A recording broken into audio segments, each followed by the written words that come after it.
बहुत समय पहले की बात है। एक घने जंगल में अनेक जानवर आपस में मिलजुल कर रहते थे। इसी जंगल में एक चतुर कौआ भी रहता था। कौआ अपनी चतुराई और तेज बुद्धि के लिए पूरे जंगल में प्रसिद्ध था। एक दिन कौए ने देखा कि जंगल के पास एक शिकारी अपने जाल में कुछ दाने डालकर जा रहा है। कौए को शक हुआ कि यह जाल अवश्य किसी को फंसाने के लिए बिछाया गया है।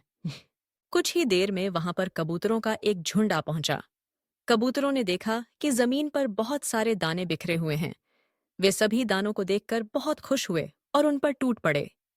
कौआ पेड़ पर बैठा यह सब देख रहा था।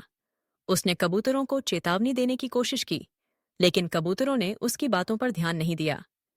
जैसे ही कबूतर दाने खाने लगे, वे सभी शिकारी के जाल में फंस गए। अब सभी कबूतर घबरा गए।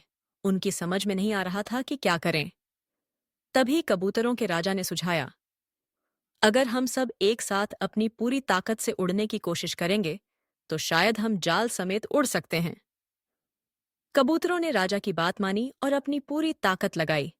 सभी ने एक साथ पंख फड़फड़ाए और जाल को उठाकर उड़ गए। कौआ यह देखकर बहुत खुश हुआ कि कबूतरों ने एकता की ताकत से अपनी जान बचा ली। शिकारी दौड़ता रह गया, लेकिन कबूतरों की एकजुटता के सामने उसकी चालाकी भी हार गई। इस कहानी से हमें यह सीखने को मिलता है कि एकता में बहुत बल होता है। अगर हम मिलजुल कर काम करें, तो बड़ी से बड़ी मुसीबत से भी निकल सकते हैं।